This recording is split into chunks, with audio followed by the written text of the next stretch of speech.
Keep the Bible on cop. The Most High is my rock. TK. Rock.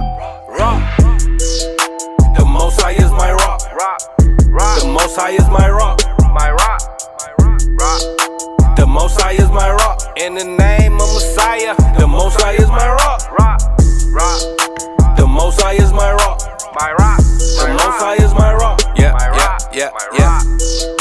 The Most High is my rock. I keep my Bible on cop. The Most High is my rock. No time for cupcake and the cutling. Hit the streets and start cutting. The Israelites are bubbling. The Israelites are coming. I don't celebrate Thanksgiving. You can keep the stuffing. It's pagan, disdain, it's vain, it's nothing. The European Union about to hit the button. And I feel sorry for you if you think the Lord is bluffing. That's why I hit the booth and I tell the truth. Are you fishing with the truth? Homie, where's your fruit? If the Most High is your rock, don't treat him like a side piece. Come in this truth plan and treat you like a side piece. He's the God of mercy and wrath. So do you want to fly or do you keep the Bible? Oh, there we go. Go ahead. Shalom, brothers and sisters. Shalom. Thank you for joining us. We are here live. Sorry about that. We are here live in Virginia. Our address here is 2610 Granby Street, Norfolk, Virginia, 23517. If you are in the Virginia metropolitan area, please feel free, drop on in. We got plenty of space for you. All right, this is definitely where you want to be. Our class times in Virginia are Tuesdays and Thursdays and Fridays from 7 to 9. All right. If you're, we also got a school in Houston. The address out in Houston is 8524 South Braeswood, Houston, Texas, 77071. Our class days out there in Houston are Shalom, brother. Shalom, sir. Hey, shalom, Mark. Our class days out there in Houston. How you doing, huh? I've been Good, brother, good. Got the Warriors with you, huh? Yeah, they need to see what it's really like out here. Yeah, I see that. Look at this guy. He's ready, huh? Men crew. Go ahead, man. We got class out in Houston, 8524 South Braeswood, Houston, Texas, 77071. Our class days are Monday and Wednesdays from 7 to 9, Fridays from 6 to 8, and Saturday morning Sabbath classes are held from 10 a.m. to like 2 p.m. and when questions are done. All right. We got a school out in San Antonio. There's an ISBA out in San Antonio. They've been out there for 20 years. Award, Shamshuan. Brother's been holding it down diligently. There's a school out in Albuquerque underway. It's in construction right now. You got Brother Mashaba out there building it up. All right. So up and coming events. We, as you know, we have the Passover's coming up, and that's April 12th, and it's going to be held in San Antonio. All right, so any monetary donations that you want to give for that, because we're gonna have the lamb, we're gonna have the yayam, we're gonna have the ornaments. Which yayam? The wine. I'm sorry, the yayam meaning wine. The drinks, the refreshments, all of those things. So if you do want to monetarily donate some the money, then please, by all means, we'll accept it because that's what it's going towards, the Passover. All right, and again, it's going to be held this year in San Antonio. Last year, it was in Houston. This time, we're going to San Antonio. All right. Mashaba has a blog talk radio show. The blog talk radio show hosted by Mashaba.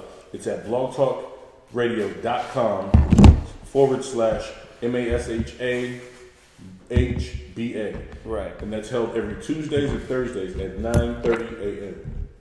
On your commute to work, you definitely want to check that out. That'll get your mind right to get your day right.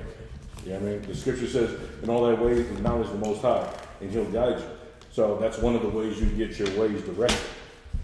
All right? Khan, there we go. Israelware is back in effect, and they're accepting orders. You can visit at Facebook, Everything Israelware. All right? The deadline... Well, that's, was it January? No, February. January 31st. Oh, January 31st is the last time we're taking for that, right? Yeah, we're accepting. Okay. Because the sisters are going to be doing Passover garments, so we got to shut that off. Them just doing random garments. We got to get them ready for the Passover. It's a lot of work. A lot of brothers and sisters, they get done. Garments they get done. If you have any questions concerning the topic or any questions concerning anything in your life, you can hit up during class hours. Priest Kazakia, 281-707-2737. Yeah, it's on there. She should have it. Oh, you got it? Yeah. Okay, perfect. So yeah, during those class hours, text only. After class hours, feel free to make a phone call. All right, as well as monetary donations, we'll hit you with the Wells Fargo link, as well as the Google Wallet link. If you have anything like books, pens, papers, encyclopedias, dictionaries, the older dictionaries, the better, because what they try to do is revise words and take certain definitions out of the dictionary to say that's no longer in canon. So the older dictionaries, the better. All right, pens, papers, apocryphas, Bibles, dictionaries, whatever. All right. Speaking of that, if they grab them one up there, in case they need one.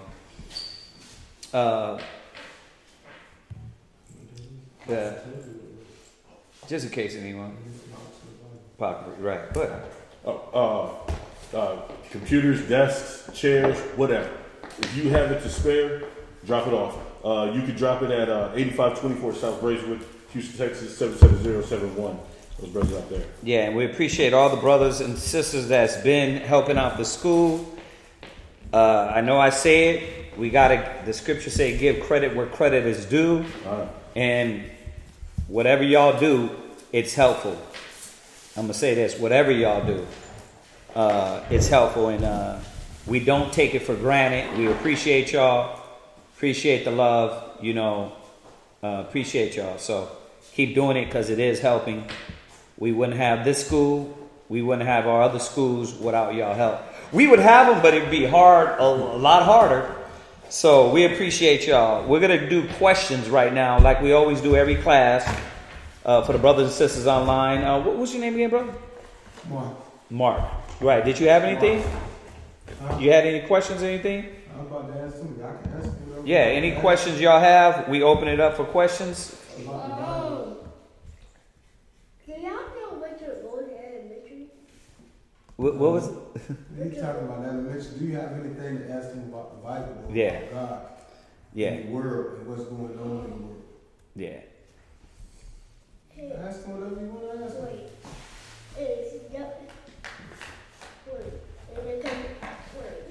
Just think about it. Think about it and then get your mind together. It's all good. Get your mind together. If y'all got questions, now's the time. Well, look, I wanted to talk to y'all about something I was reading today. Okay. I was watching, I don't know, y'all might do, but I like Brother S.O.W. Be on Zabak? That's my guy. Yeah, I deal with him and I follow a lot of his stuff. Yeah, me and Zabak, I graduated a year before Zabak in the Hebrew Academy. Yeah, we came up in the same school. Yes. He comes with that heat. Zabak comes with that I heat. like him because he brings facts and He brings facts and he's not belligerent. He's professional. I like him how he brings it out too. Yeah. I like the facts. But that's how we learned. We learned that way to come with the facts, come with the knowledge. Don't come with all the craziness. But yeah, Zabak definitely comes with it. Well, go ahead, brother. How many people was enslaved when slavery happened? How many people was enslaved? That question, you can put an infinite number on that. You know why? Because we're still in captivity. So now if you're talking about back in slavery when the cargo slave ships, about around 1620, right? 1620 being the official start of the slave trade. Now, that was the official because that's when they started shipping us, but it was slavery before that.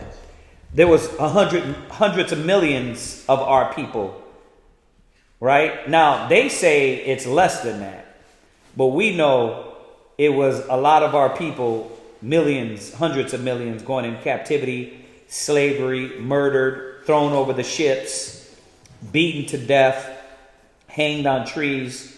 So it was in the hundreds of millions. Yeah. If God was a king, Say that again. if God was a king, The Most High a king? yeah. Yes, he's a king. He's a king of his kingdom.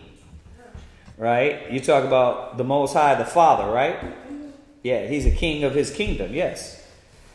He's a king of all earth too, because he controls and rules everything. When you think of a king, you think of a king ruling everything, right? And ordering everything, right? So who ordered the heavens, the sun, the moon, the stars, the plants, the animals? Who ordered all that? The God, right? The Most High. So he is a king. He is a king, and he's ordering all this also.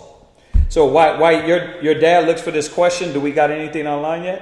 What do we got? And then we'll come back to you, Mark. Go ahead. We got you. Go ahead. Question is 2nd Esdras 135, talking about Amalek. 2nd Esdras 135. Let's go there. 2nd Esdras, chapter 1, verse 35. Your houses will I give to a people that shall come, which have not, having heard of me, yet shall believe me, to whom I have showed no signs, yet they shall do that I have commanded them. They have seen no prophets, yet they shall call their sins to remembrance and acknowledge them. Verse 37, I take to witness the grace of the people to come, whose little ones rejoice in gladness, and though they have not seen me with bodily eyes, yet in spirit they believe the thing that I say. And now, brother, behold what glory. So you're at 2nd Esdras 1:35.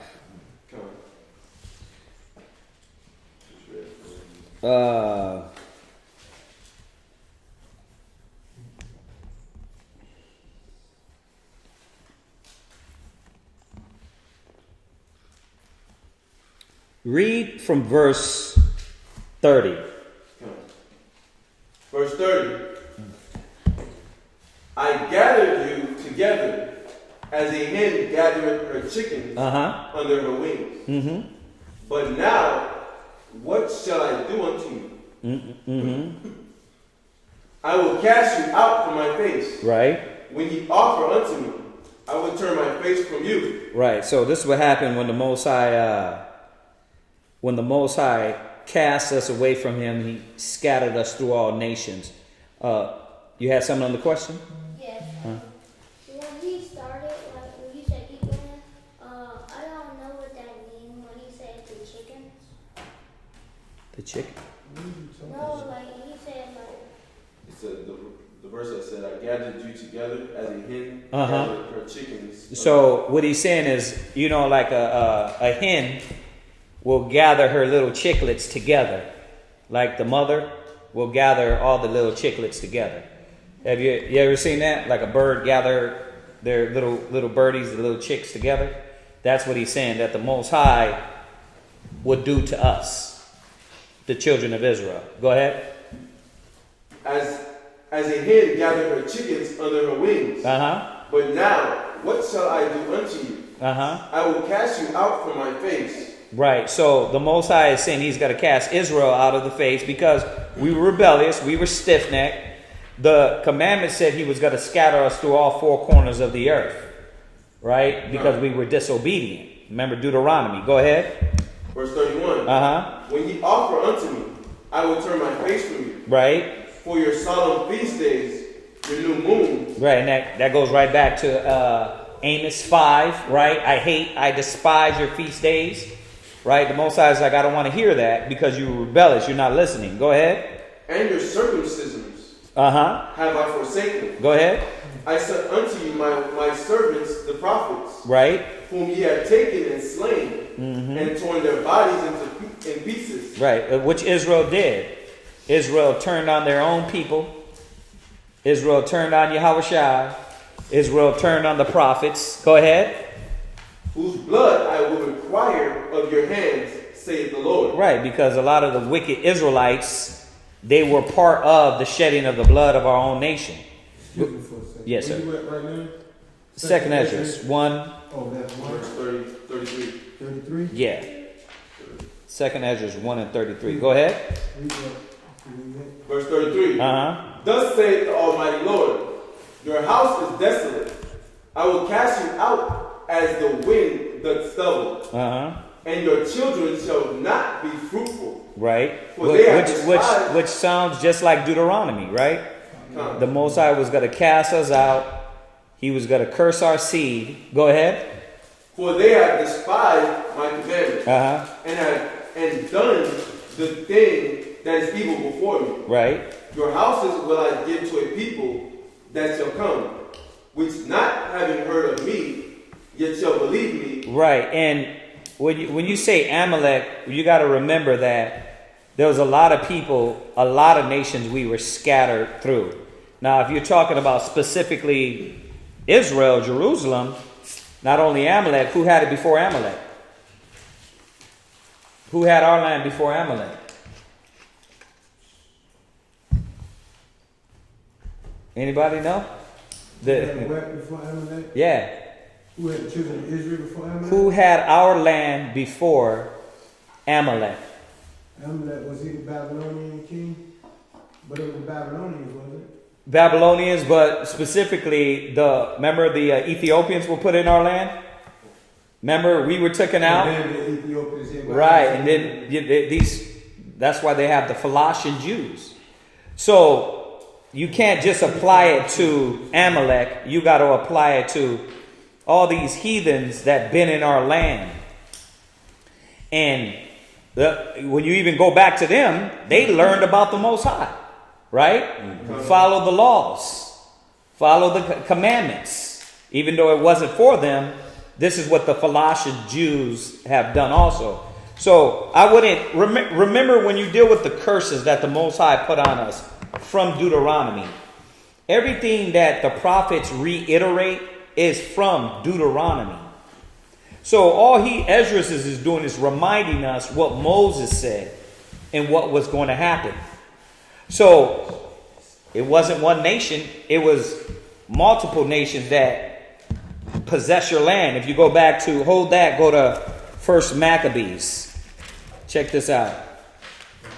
And you got all these nations trying to take hold of our laws, statutes, commandments.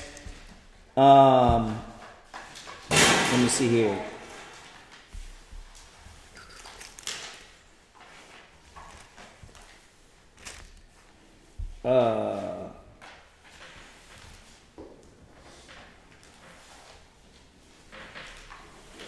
Actually it's in Isaiah. Sorry, y'all. It's Isaiah 1. Yeah, Isaiah 1. And it is Maccabees, but I'll find it. Let me get to Isaiah 1 first. Isaiah, the first chapter, in the 7th verse, and then we'll go back to Maccabees 1:38. Isaiah chapter 1, verse 7. Mm-hmm. Your country is desolate. Your cities are burned with fire. Your land, strangers devour it in your presence. Right. You see that? So you see that our land was given to strangers. It wasn't just Amalek, because many nations been through there. But that was the promise that, listen, when the Israelites fall, salvation will come to the world. Because you got these heathens over there now eating, living, thriving off of our knowledge. You got a lot of people thriving off of our knowledge in our land. But so I wouldn't, you don't want to narrow down that curse just to Amalek, because it didn't just happen to Amalek. Okay? It was a lot of nations that went in our land. Read it again. Your country is desolate. Your cities are burned with fire. Your land, strangers devour it in your presence. Right. So, yes, it is fair to say, if you could use that scripture to say, look, Amalek, yes. But it's a little broader too. I can go back and say, listen, the Ethiopians, they were put in our land, learned our laws. I just ordered me a Samaritan Tanakh. That they had our laws translated into their Samaritan language.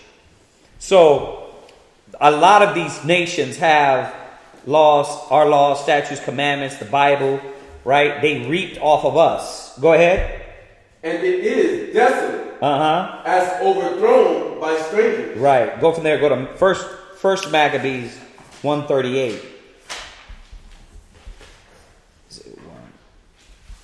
So I'm not saying you're wrong. What I'm saying is broaden that a little bit, because it's more than just one nation.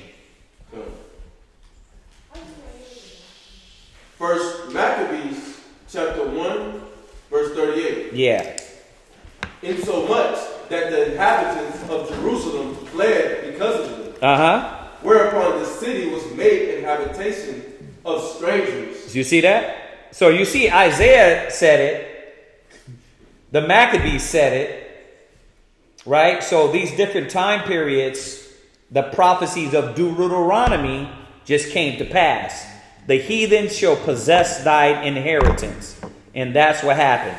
The nations are over there now. Many nations have gone through. Amalek, you got a lot of... it's not only Amalek over there. It's funny. I was just watching that Netflix, The Messiah. Have y'all watched it yet? It's called Messiah on the Netflix. They put this Arab cat as supposedly the Messiah. But when you look at that, remember our temple, Solomon's temple, who has control of that?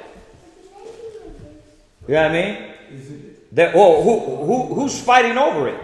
Amalek and Ishmael. So they're all in our land. It ain't only Amalek in our land. It's Ishmael in our land up there.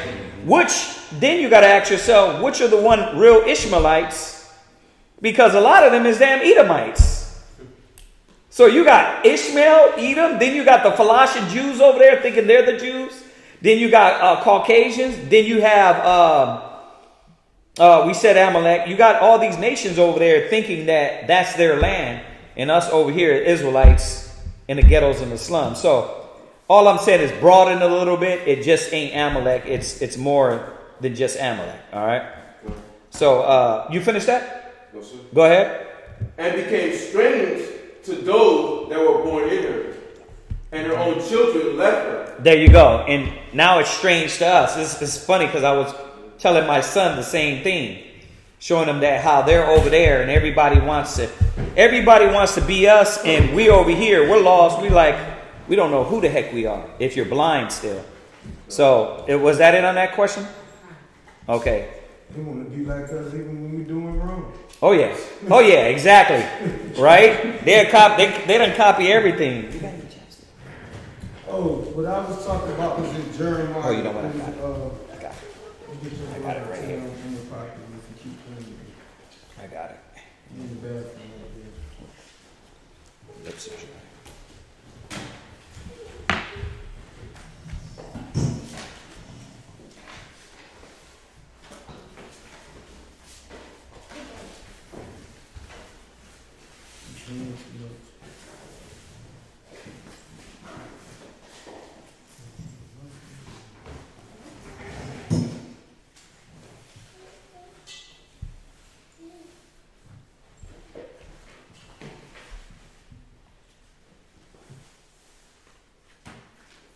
Where was it at?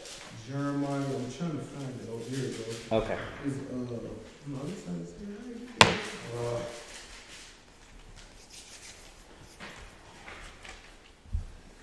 is well, what I was getting at, it's in Jeremiah, it's in chapter 7. Where he was talking to the children of Israel. And he said, oh, children of Israel, if I'm not mistaken, he was talking to Judah. He said, tribe that is called by the Lord's name. Now, what I wanted to ask you was, what name is Judah? What does that name Judah mean? Yahweh thanks. Yahweh thanks. Yahweh thanks. Okay. Yahweh da in Hebrew. Yahweh da. Yahweh da. Yahweh da.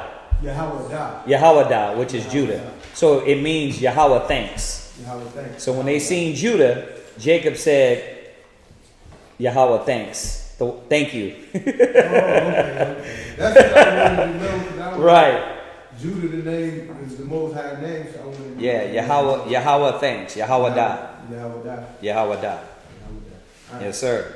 How you spell that? Oh, Y-A-W-A-H. I know, yeah, Y-A-W-A-H. Yaha. Wa. A-W-A-H, that's it? Yeah, Y-A-W-A-H. W-A. Right? Yahweh. And D-A-H. Yahweh da. Gotcha. Yeah. Oh, trust me, I can learn. If I can learn Arabic, I can learn Oh, you know a little bit Arabic? this. Yeah. That's dope. The way that I learned it, though, was wrong, but I still learned a little bit. That's what's up. Yeah. Hey. Yeah. No, Hebrew is way easier. The ancient Hebrew, easy. Yeah, that's the block Hebrew. That's what I've been meaning to learn when I get time to. Yeah. It's real easy to learn, man. We got some basic ones on our channel too. Not this channel, on our main channel. We've been over all the basic letters. What's the main channel? The Israelite School. It's you know how this is an acronym. This channel, it's fully spelled out. Israelite School of Biblical History and Practical Knowledge. So if you put in ISBHPK in YouTube, BHPK, right, and then you put that in, and you'll see the main channel there. Pop up. Yeah, it'll pop up there. Do we got anything else before we go into this class? What do we got? I'm gonna read all of it. What scriptures besides Deuteronomy 28 specify in favorable and horrific conditions that the real Israelites would undergo? We have to start from Genesis to Revelations on that. So when you're talking about what scriptures besides Deuteronomy, you can go all through Jeremiah, Isaiah, Ezekiel. Every captivity that ended up coming to pass was a prophet prophesying about those things that concurred with Deuteronomy, the 28th chapter. So what you're asking is like, basically go over the whole Bible for me. Because you can go all through the Bible and show Deuteronomy 28 was fulfilled during the Babylonian Empire, Assyrian Empire, Persian Mede Empire, the Roman Empire. That's all the way through the Bible. So, you know, if you're studying, if you're tuning in, we constantly go over that. And that'll come through just reading. So a lot more just getting in the book, reading these different prophets, you're going to be able to see that everything Isaiah concurred with Deuteronomy. Everything Jeremiah said concurred. Everything Ezekiel concurred with Deuteronomy, what Moses said. All the way to the prophecy, Yahweh Shai coming. When he said and he spoke about the downfall of Jerusalem, that went all the way back to what Moses prophesied about. Okay. So, yeah, it all goes together. What else? Any more scriptures that clearly distinguish what we're going through versus what the Amalekites are dealing with? What we're going through? I thought you just asked that. Yeah, I guess comparing it to the Amalekites. Comparing it to Amalek? Well, first of all, Amalek didn't go through nothing. You know what I mean? Amalek didn't go through the curses of Deuteronomy, the 28th chapter. What we'll do is this. Give us a little bit, and I'll go ahead and go over one of our classes we went over. Probably, it's been a while now, over the so-called Jews. We'll go over a breakdown in a class on that. All right? So just be patient with us. We'll put something together for you, real meaty, and we'll go over that, showing you, giving y'all a good difference between them and us. All right, what else we got? I feel like I'm too tall in this chair. I mean, Yeah. one scripture just comes to mind when you talk about that. Like when you mention that, like what's the difference? One of the differences between Israel and the Amalekites or Amalek. What's the difference between the curses? One scripture comes to mind, which is Deuteronomy 28 and 37, because I always use that to show that Israel, we were that proverb in that Bible. Right? I mean, like I said, we can go over many scriptures on it. No doubt. I'm not. Right. We can go over many scriptures on it, but let's put something together in its entirety to touch on that subject for you. Anything else on there? Nothing else? Did you have anything, Mark? No, I'm good. No, you good? Okay. All right, I'm gonna give y'all a few seconds to see if y'all got it. Yes, sir. Who was the first guy that read the Bible? The first guy that read the Bible. Yeah. No, like, who was the first guy that made, not made the Bible, because I already know that, but, like, who was the first person that read the Bible? That read the Bible? Yeah, it's gonna be the person who wrote it. That's right on that. But not God, but somebody else. Oh, you're talking about Moses, right? Moses. He was the first Because the first 5 books of the Bible are known to be written by Moses. Okay, so Genesis, Exodus, Numbers, Leviticus, Deuteronomy was written by Moses. So the Most High told him about Genesis and about the beginning. So he was the first one that read it because he was writing it. All right. Anything else, sis? I'm sorry. Go ahead. Why do some people try to take stuff out, like when they make new copies? Why do they try to take it out? Why did they try to take it out? Because they're the devil. And they're going to deceive. Give me that one in Revelations about if anyone take out the scriptures, because they're trying to deceive. But here's the thing: they can't deceive because no matter what, you still got. Even in the context, like what I do a lot is I got the King James, we got the Hebrew, but you even go to other versions, they still are going to cut you to a certain point. The thing is that if you don't know Hebrew and you don't know the closer version, you won't know where they switched it from. So you gotta be able to know a little Hebrew, to be able to read a little Hebrew. And it's easy nowadays too, because there's a lot of utensils and tools and apps that help you break down Hebrew words. So it's easy. But going back to your question, they're of the devil, right? So where are we at? Revelations chapter 22 and verse 19. Yeah, grab that real quick.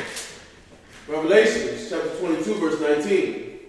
And if any man shall take away from the words of the book of this prophecy, God shall take away his part out of the book of life, and out of the holy city, and from the things which are written in this book. Right. See, so this is what the Most High is going to do to them. If they take out, add to, and they've done it, and for that confusion, the Most High is going to punish them. Right? But we know who did it. The devil did it. The adversary, the enemy, trying to deceive. Where's the other one? It says he deceiveth the. Let me get it for you. It's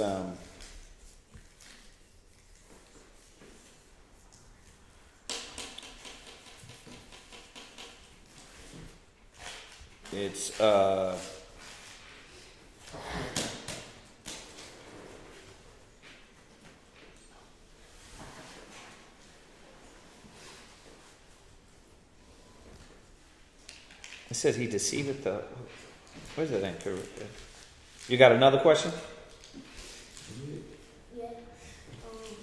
How many Bibles is it in the whole world? There's a lot. I don't know offhand. We got to Google that one. Get this 2 John. 2 John 1 and 6. Just with your other question real quick. 2 John 1 and 7. 2 John chapter 1, verse 7. 2 John 1 and 7. Yeah, we have to look that one up, how many Bibles. Because you got to think about it. Every language is a Bible. They made a Bible in every language. And then they made different versions of those Bibles. So it's probably a lot. Because I know I did some research years ago. It said it was like over 120,000 versions. That was years ago. Wow, 120,000 versions. Between the time that the I believe it. came out and then it was 120,000 versions. I believe it. You know, I'm gonna say this again though. I don't. When you sit down and study, and you got your Hebrew in front of you, you even got a New World Translation. You got a revised version in front of you. If you look, they're basically they're modernizing the way to say it. That's what they're doing. Yes, it takes validity and backing away from what it really says. So you gotta know, even in the English, even in the King James Version, you gotta know the Hebrew. Because the words in Hebrew mean certain things. Like if you look up the word God and how God is used in the English, this is why a lot of people are confused. They don't know that it's talking about the Lord as opposed to the Creator. And that's why even the scripture that says there is no other God besides him, they're thinking like, see, there's no Savior. There's no Yahweh Shai, right? The reason why they get that is because they're reading English and not understanding that word God is used in different ways in English.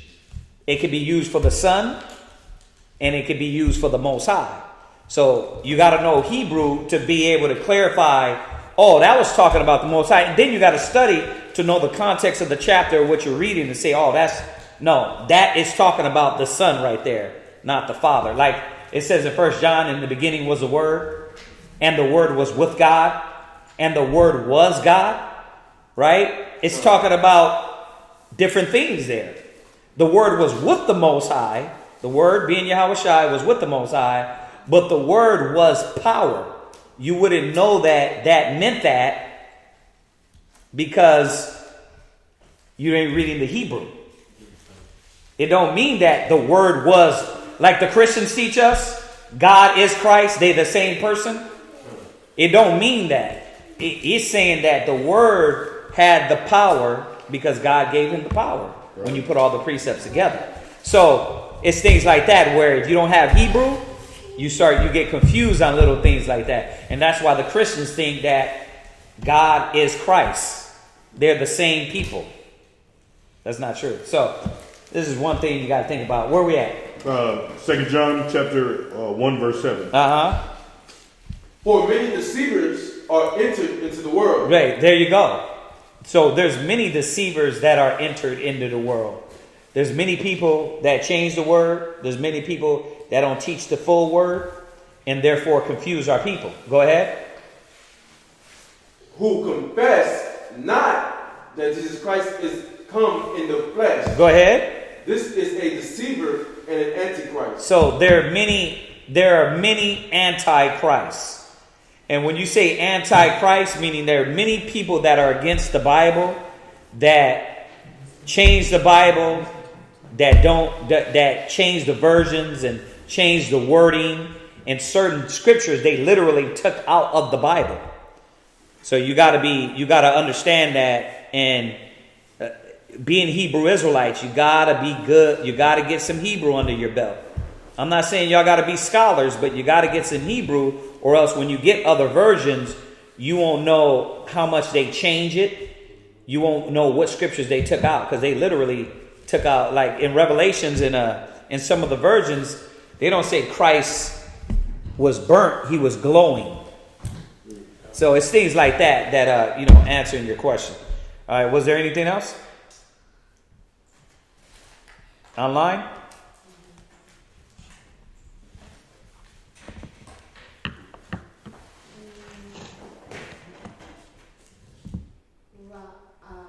Nothing online? All right, we're going to go into this topic then. We're going to talk about the chosen, the righteous. And I know what brothers are thinking, well, Israelites. No, we're not. Right now, we're not going to talk about the Israelites. We're going to talk about the righteous, right, being chosen from the beginning. I know the first thing that comes in our mind is, oh yeah, the Hebrew Israelites. Well, what about who was before the Hebrew Israelites? Right. Right? So the Most High had chosen a certain people from the beginning, a certain seed, a certain lineage from the beginning of time. And it started, of course it started with Adam, but I want you to go to Romans 8 verse 20. Let's talk about why. Why did the Most High have to have a righteous seed in the earth? I mean, y'all can answer that. Why did the Most High have to have the righteous in the earth? Gave it away already. Why? Johnny? Squat? Why did the Most High had to have a righteous seed in the earth? A righteous people.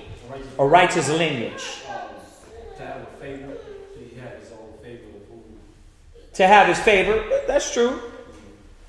Talking that Christian talk. To be favored. No, but what else? What else? No, you're right. I'm just messing with you. He has his favorite, so. Yeah, it's his favorite, yes, but what else? Come on, let's think about this. Why? To make sure that his law, statutes, and commandments is being carried out upon. Take it right to the most basic, you know what I mean? To make sure his laws was carried about in the earth, right? Because we knew that the earth was going to be wicked. The Most High knew this. Watch this. Read that Romans 8 and 20. Romans chapter 8 verse 20. For the creature was made subject to vanity. Read it again.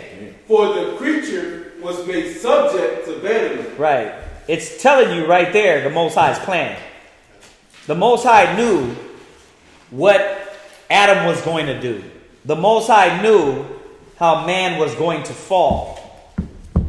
So the creature was made subject to vanity. So the Most High knew that what this would do to humans, to men, when wickedness consumed the earth and the world. He already knew from the beginning. Go ahead. Not willingly, but by reason of him who had subjected the same in hope. Right, because the Most High had a plan for the same ones that were going to be the believers, the ones that were going to be the righteous. But he knew who was going to be. He knew that when vanity comes, when men's heart get wicked, what's going to consume the earth?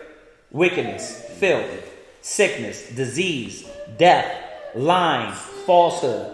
Right? Go from there. Go to Genesis 6 verse 5. I got a lot of scripture, so only an hour or so. I'm going to try to get through these quick. So this is what we got to understand, that why the Most High had to choose a righteous people from the beginning. Outside of the children of Israel, we're going to get to them. I'm going to do the second part of this class tomorrow, because we're going to talk about the Muslims. We're going to chop that down. All right. We're going to talk about the Africans and the Egyptians. We're going to cut that down. All right. But this right here should show, man, that from the beginning of time, the Most High had this already set up. Read this. Go ahead. Genesis chapter 6 verse 5. And God saw that the wickedness of man was great in the earth. Right. And that every imagination of the thoughts of his heart was only evil continually. Right. The Most High seen what this evil heart was going to do.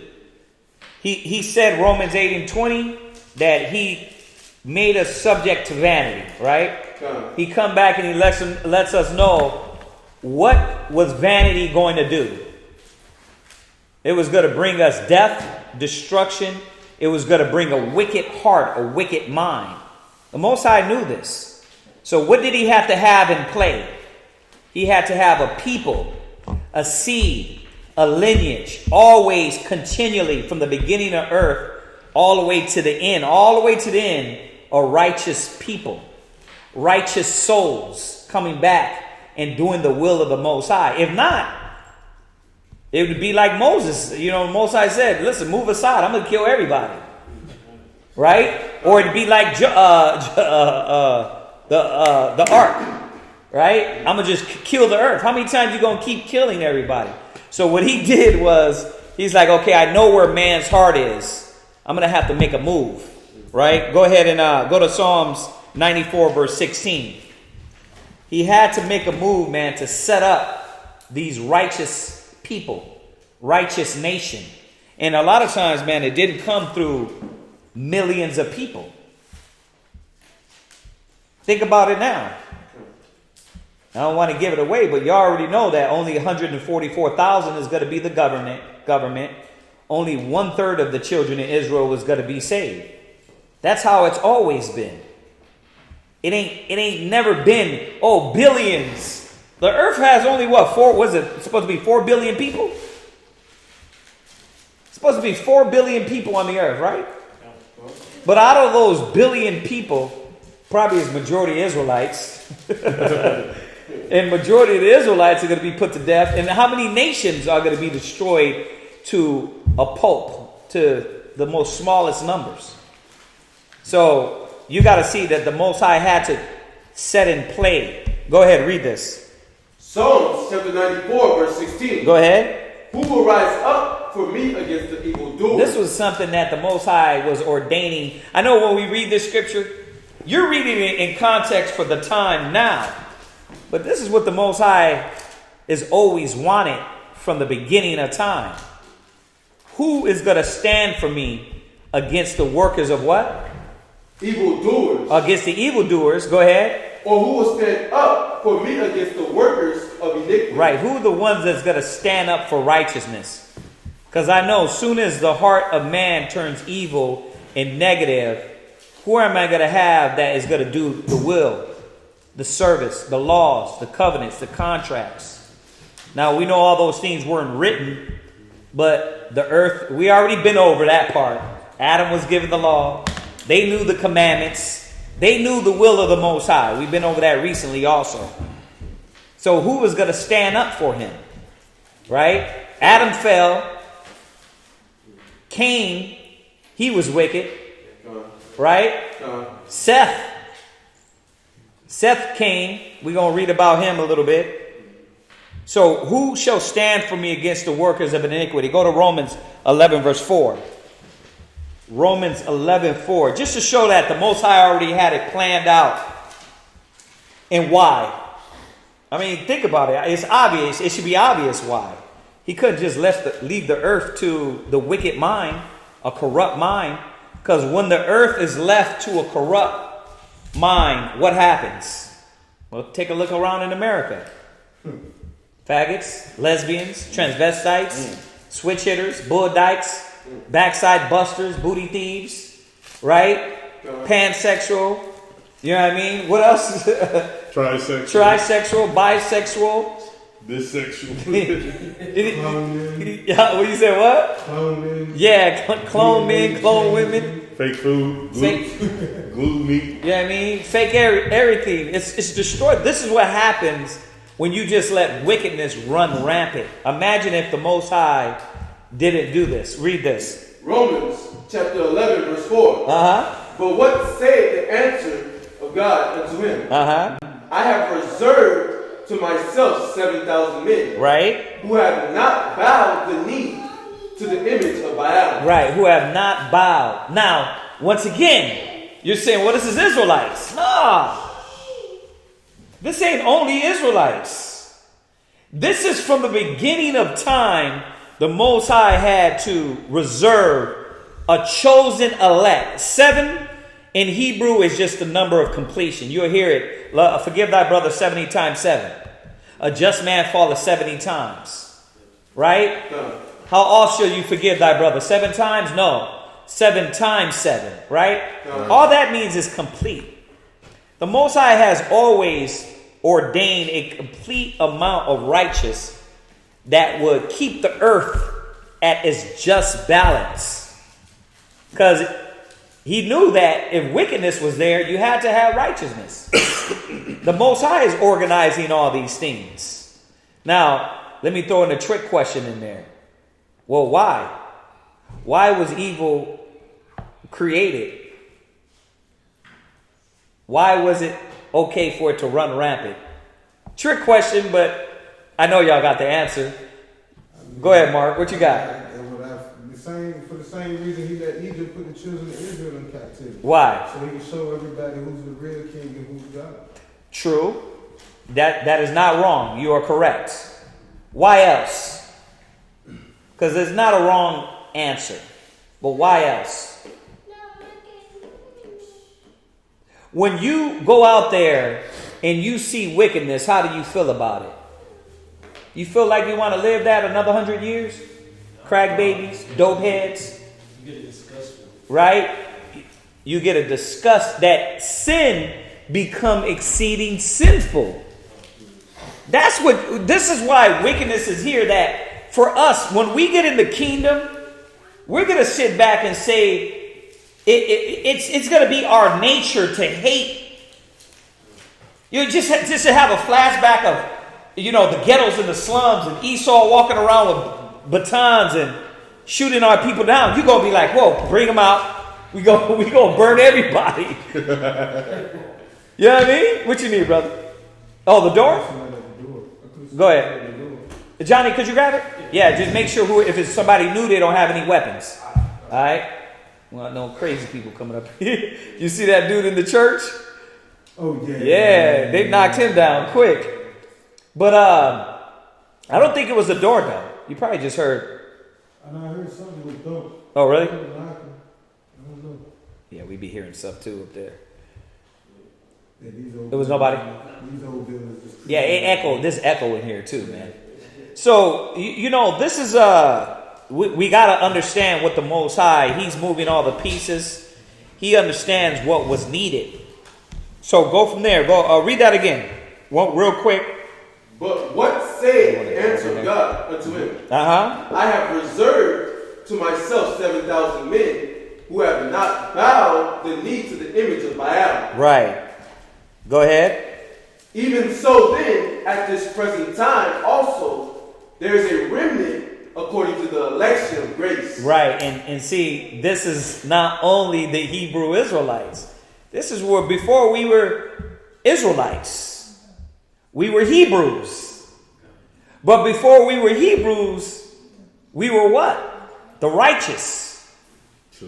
You see? We were the righteous children of God. So, go ahead. Throw that one in there you want. Isaiah chapter 1 and verse 9. Showing that the Most High has always had this remnant. And for the reason of it. Mm-hmm. Got it?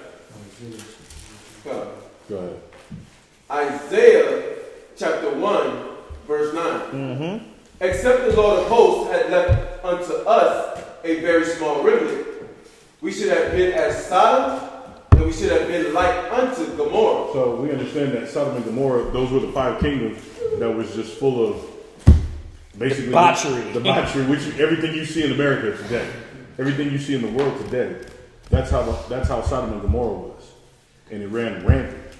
But if the Most High didn't reserve a small remnant, then the whole world would just be overthrown with that. But you know what's crazy that you just brought that up? Think about it. Was it only Sodom and Gomorrah? Couldn't have been. Because they were like during the time of Nimrod. Yeah. You know what I mean? Now let's go back further than that. What do you think they were doing the time of Noah? They was in my hand at the time of Noah. Right. So the scriptures tell us there's nothing new under heaven. Right. Now, right. We know what the peak Sodom and Gomorrah, the Most High had to show us. Listen, I'm not down with that. Burn everybody. Yeah. Right? But what I'm showing you is this, that the Most High had to always have an elect, or else everybody would just be nothing but faggots and lesbians. Noah would have been a faggot and a lesbian. Oh. If Noah, the spirit of the Most High wasn't in Noah, he would have just killed everybody. Right? Now, Adam was off, Eve was off, but they repented. Right? Because sometimes when we look at Adam and Eve, we're thinking like they weren't wicked. They just fell. They made a mistake. So how do you know that? Because when we go into Seth, who taught Seth? They still taught their son to be righteous. Right? Abel before he got killed. Right, Abel before he got killed. So it wasn't that they were all, but think about all the wickedness that was going on back there. Same thing. Nothing new under heaven. And so when you skip it, when you rewind it forward a little bit, because you're talking about Noah, right? Then you got Shem, and then from Shem you got Abraham, because in Mesopotamia. Right, we're going to touch on all that. Yeah, no, we're gonna touch on that. You're on point. It's on point. I'm just saying. Go ahead, drop this one. We're gonna go into that. I want to get these out of the way. You done with that? Yeah, that was it. Okay, go from there. Go to Psalm 71, verse 6. Yeah, because he hit it right on point. Psalm 71, verse 6. I got a lot of precepts. This hour just. Go ahead. Psalms chapter 71, verse 6. By thee have I been holding up from the womb. Thou art he that took me out of my mother's bowels. Right. See, the Most High has held us, the righteous, up from the womb. Right? This is what we have to understand, that the Most High has preserved the righteous from the beginning of earth. Before earth was created, the Most High had preserved the righteous. You finish that? Go ahead. My praise shall be continually of thee. Go to Psalms 110 and 3. That was Psalms what, real quick? That was Psalms 71, verse 6. And then we're going to go to Psalms 110 and 3. So these first block of scriptures is to show, man, that the Most High knew what he was doing. He knew that based on the man being subject to vanity, he had to prepare something. And he prepared man that was righteous. Men that were going to do the will of the Most High. Faithful men. Go ahead, read that. Psalms chapter 110, verse 3. Go ahead. Thy people shall be willing in the day of thy power, in the beauties of holiness from the womb. You see that? From the womb, he said, thy people is going to be... What people? I know you're saying it. Well, Israelites. Come. But before we were Israel, we weren't righteous? No, we were Hebrews, we were righteous. Right? Before we were Hebrews, we were the ones on the other side. We were righteous. We were a holy people. Go from there, go to Jeremiah 1, verse 5. Let's get into this a little bit. And then we'll go to Ephesians 1 and 3. And I'm going to repeat them again. I got many scriptures, so I want to do little edification. Jeremiah what now? 1 and 5. And then to get y'all all of these, I'd rather end early than not go through all of them. Jeremiah 1 and 5. Jeremiah chapter 1, verse 5. Before I formed thee in the belly, I knew thee. Right. And before thou camest forth out of the womb, I sanctified thee. Right. This is what the Most High had to do to preserve the righteous in the earth. He had to put his seal on the holy. He had to choose them from the womb. He had to have an elect before there were Israelites. So we can't forget that. This is it's a bigger plan. People get caught up on Israel. Yeah, it is about the children of Israel. But guess what? This is way beyond the children of Israel. It's about the Most High. It's about us fulfilling his plan and doing his will. So I know you get caught up on the nation, but listen, we're nothing without the Most High. We wouldn't be here without the Most High. You'd be just like Isaiah said, Sodom and Gomorrah, without the Most High. So the Most High has his plan and is going as planned. Because even look at now, as all this is going on, and you look around, you look at how many brothers. Yes, there's a lot of Hebrew Israelites. But how many are real? How many really is not on this Christian fad, Israelite fad, but really believe, really want to serve the Most High and do and teach the will of the Most High? Remember, it's only 1/3. And 144,000 is a governing. So the Most High has chosen a certain elect from the beginning of time. Finish that. Come on. And I ordained thee a prophet unto the nation. Right, but who was that prophet? Was it only Jeremiah? Was it only Isaiah, Ezekiel?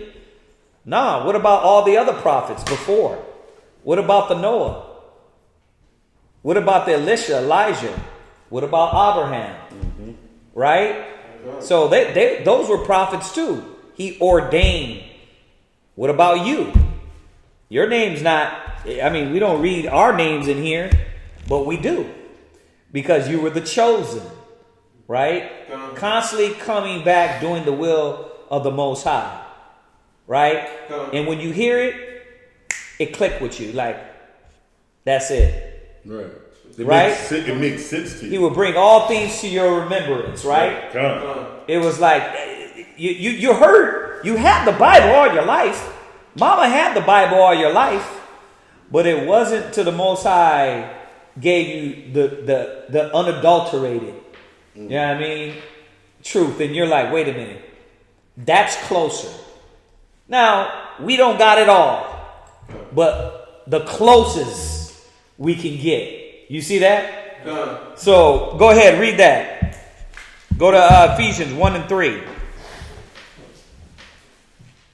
Ephesians 1 verse 3. Let's talk about these righteous men that the Most High chose. Go ahead. Ephesians chapter 1 verse 3. Blessed be the God and the Father of our Lord Jesus Christ. Right. Who had blessed us with all spiritual blessings in heavenly places in Christ. He blessed us with all spiritual blessings in heavenly places. Go ahead. In Christ, according as he had chosen us in him before the foundation of the world. Right. He chosen the righteous seed, a righteous line, a righteous lineage from the foundation of the earth.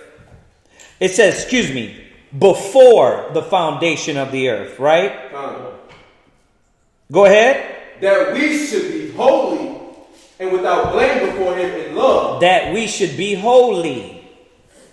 We said, not just our holy pockets, but holy as in righteous, pure, true. Set aside for the Most High and his will. This is the plan of the Most High. Go ahead. Having predestined us unto the adoption of children by Jesus Christ to himself. Right. He predestined us. See, this is beyond the control. This is why Esau, no matter how much they lie and say, the Israelites they're trying to make us a terrorist group, right? We're going out there chopping people up. You can lie all you want. It's going to backfire. We don't teach that. We know vengeance is of the Lord. Right? But it's going to backfire on them. Because the Most High's plan has always been working. Right? They couldn't stop it during the time of Adam. They couldn't stop it during the time of Noah. They couldn't stop it during the time of Abraham. This is the will of the Most High. It's preordained. Go to Romans 8 verse 30. Romans 8 and 30.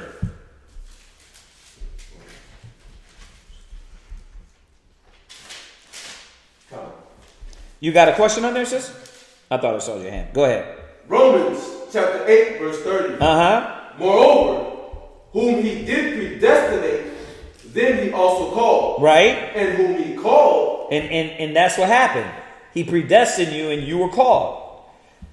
Now, we can go into a whole nother topic on that, but what's your job in life, in this world? What were you called for? Be a rapper? Movie star? Singer? Stripper? Doctor, lawyer, or an Israelite? A priest? Because that's what a lot of brothers and sisters, you can't, you're still trying to do the Christianity thing. I go to church, that's second. No, this is a calling. You know what I mean? You know how when the white man talks about I'm going to climb Mount Everest? That's my calling, right? Well, he got his calling. You were called too to serve the Most High, to be a priest to the nations, to Israel. Go ahead. And whom he called, them he also justified. And whom he justified. And how did he justify you?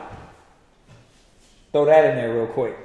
How did he justify you? Meaning you were filthy, you were dirty. It wasn't like you was walking with your beard and white robes in the street. No, you was a dirty nobody, nothing, drug dealing, dope selling, murdering, adulterous, fornicating. Like he said in Isaiah, he called you out of your filth. Right. So he justified you. He said, okay, I'm going to wink at all that and give this man a chance. That's why you can't take your calling for granted. Go ahead. And whom he justified, then he also glorified. Right. And he is going to glorify us. Right. But he not now. I'm bringing it back to us. But I want to show y'all about what the Most High has preserved in the wound from the beginning of time. He's preserved this. He's had this whole plan predestined before the earth was here. So you're trying to make moves on a being of power that already knows 1,000 steps ahead of you. America can't stop it. President can't stop it. Their false lies can't stop it. You can't stop it. If the Most High wants you, what is he going to do? Take you to the ringer. Oh, he going to drag you through the mud. No, I'm good with that, man. I want to keep doing what I'm doing. I'm doing me. Yeah, that's good. You know, I'll just do what I want to do, and then maybe I'll get to that work.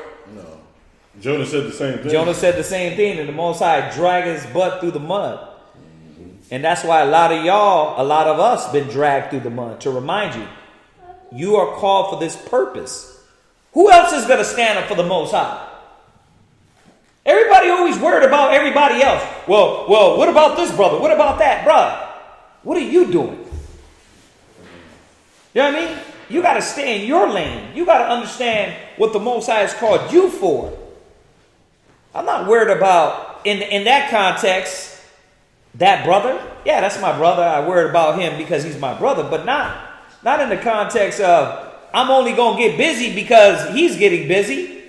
We got to do the plan of the Most High. That's the only way we're going to be glorified. And as we see the men that the Most High chose, that's the only way they were recognized, written in this book, and glorified. 1 Peter 1 verse 2. 1 Peter 1 and 2.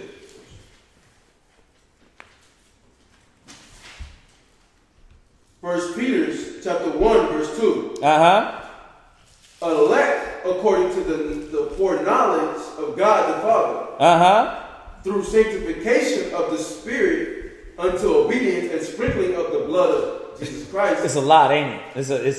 It's a lot in there. It says, elect according to the foreknowledge of the Most High. How?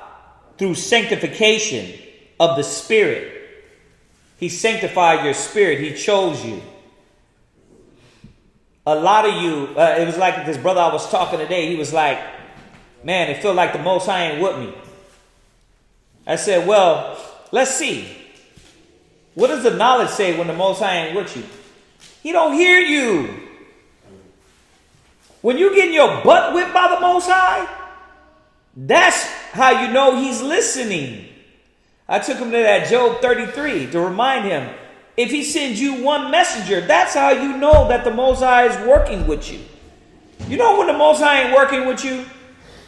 When you balling out of control, you living your life, you doing dope, you doing drugs, you got women, you got cars, you got house, you got clothes. And Psalm 73, Psalms 37, you're growing like the palm tree into the heavens.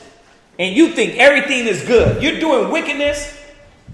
Like all these rappers and movie stars, they thinking, oh yeah, I'm good. God is on my side.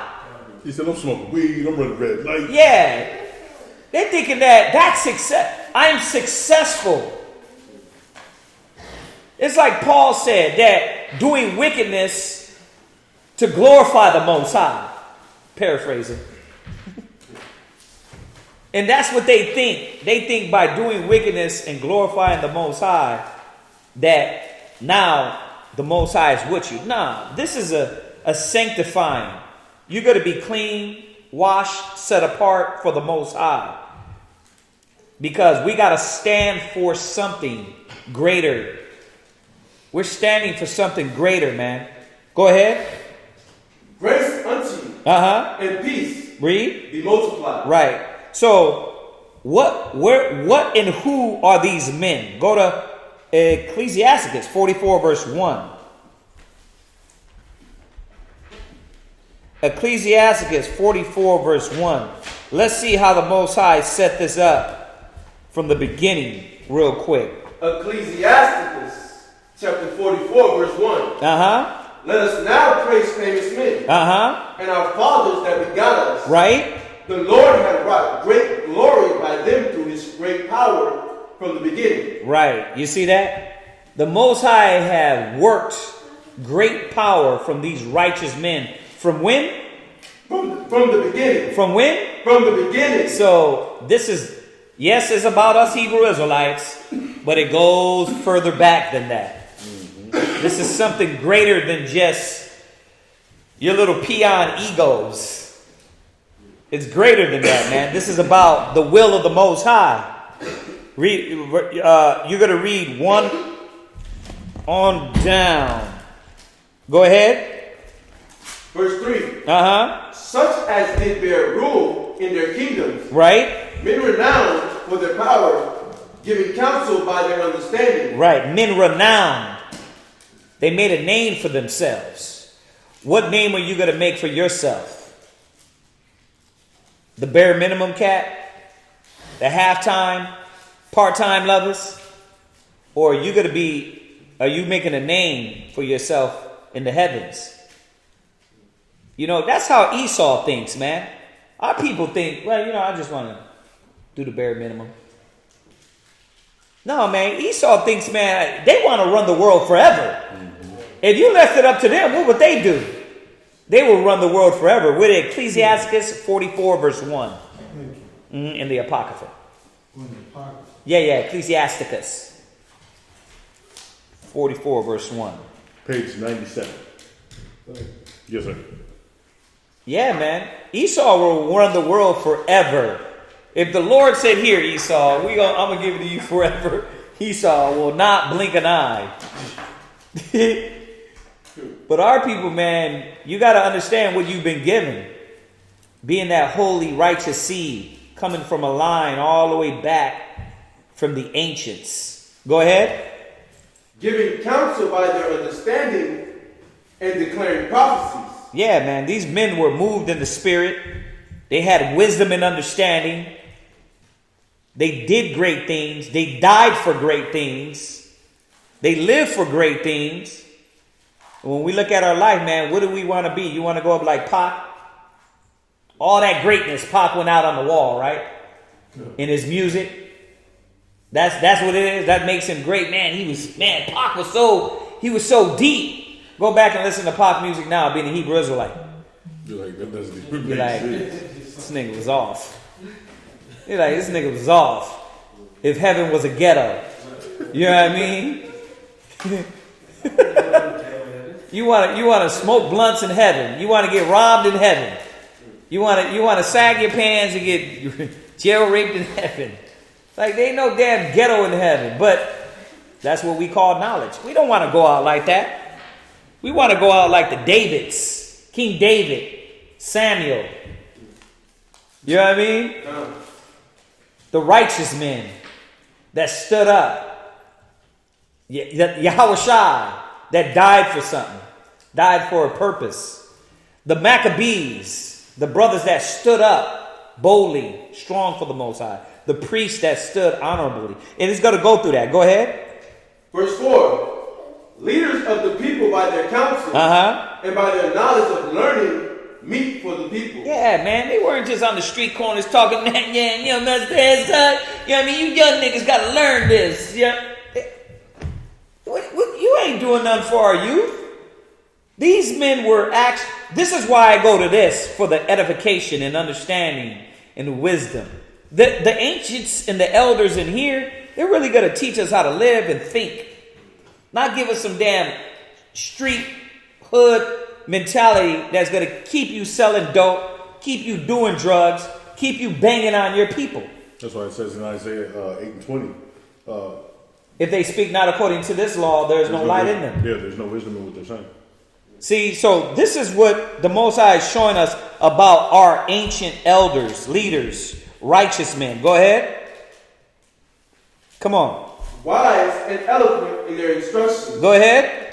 Such as found out musical tunes and recited verses in writings. Yeah, see? So all those psalms you're reading, these men praising to the Most High, singing to the Most High, that don't sound like Pop, Biggie, or any of these knucklehead rappers. That sure don't sound like that Christian music over there. You know what I mean? What's his name? The one Christian rapper? Everybody knows him. I forgot his name. Oh, yeah. Lecrae? Huh?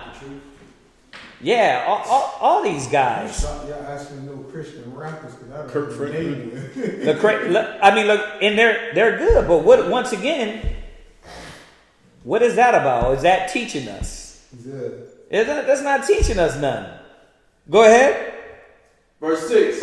Rich men furnished with ability, living peaceably in their habitation. Yeah, and a lot of times, man, you know, these men of wisdom and understanding, they did live peaceably because their mind with wisdom and understanding kept them at peace. Even though when you look at a lot of these men in the time and periods they were living in, whether the wars, the being conquered, overthrowing, right? They still lived peaceably. Why? Because their mind was at peace. You look at that makes me think of Joseph. Yeah. When he was betrayed, sold and went into prison, and then he was the leader of Egypt, right? Yeah. He was still at peace in every scenario, in every situation that he was stuck in. He was in a sense of peace. He wasn't in. It's off the subject, but I'm the subject. Is why a lot of people in this generation can't be at peace because they don't know. They don't have a calling. They don't have a calling. They're here. They're living for what though? The next day to get to work and to get to the weekend to go to the club. Man, go ahead. Go ahead. That's why I tell everybody that everybody's so inebriated because when you look at the rappers, they got to get inebriated in order to get into that function, that spiritual function, to get into that rap demon. You know what I mean? That R&B demon. Yeah. Right? Because your mind is so weak, you can't deal with reality and realizing that your spirit's saying this world sucks. So you gotta pair yourself with that demon, hit the blunt just to be at peace. But really, you're making yourself more miserable. Yep. It's real. Go ahead. Verse 7. All these were honored in their generation. And were the glory of their time. Go ahead. There be of them that have left a name behind them. Right, and I keep saying it, man. What name are we going to set for our nation? Who do you want to be? What name do you want to set for your kids? You know what I mean? Think about it, man. Like, brother, this is beautiful. You got three men. You know what I mean? That's beautiful. All these boys and next generation coming up. What are we going to say to them? What are they going to be? Leave it up to Esau. They'd be Susie, Susie, Susie, and Susie. Right? Because that's what Esau wants to do. Turn our spirit out and to make us all into sodomites, transvestites. Mm-hmm. Read.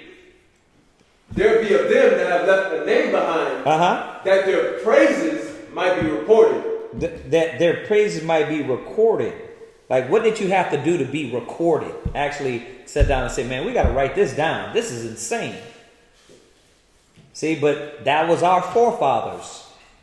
That was our ancient forefathers. Not just the Abraham, Isaac, and Jacob, but you're talking about further back than that. That was us. Go ahead. And some there be which have no memorial, who are perished as though they had never been. See that? You don't even hear about their name. You don't hear about their lineage. Why? A lot of them, their whole lineage has been wiped out because that's what wickedness does. It'll wipe you out and then it'll wipe your lineage out after you. Go ahead. And are become as though they had never been born. Whoa. Read. And their children after them. Go ahead. But these were merciful men. Whose righteousness had These were what? Merciful men. Look at the character of these men. Go ahead. Whose righteousness had not been forgotten. Right. Check that out. So when we talk about these men, you got to understand what type of men these were. They were righteous men. They're not written in here. These men ain't written in here just a coincidence. Right? These men really had character, background, stability. Yeah. That makes me think about when you go over King David, right? it said he was a man after the Most High's own heart, right? Right, let us go into that. We're going to my touch on bad, that. my Go bad. ahead, read. Verse 11. With their seed shall continually remain a good inheritance. And their children are within the covenant. Their children are within the covenant. Go ahead. Their seed. Their what? Their seed standing fast. And their children for their sakes. You see that? The seed. What we should be thinking about is our generation after us. Man. Yeah, and it ain't always got to be success or money.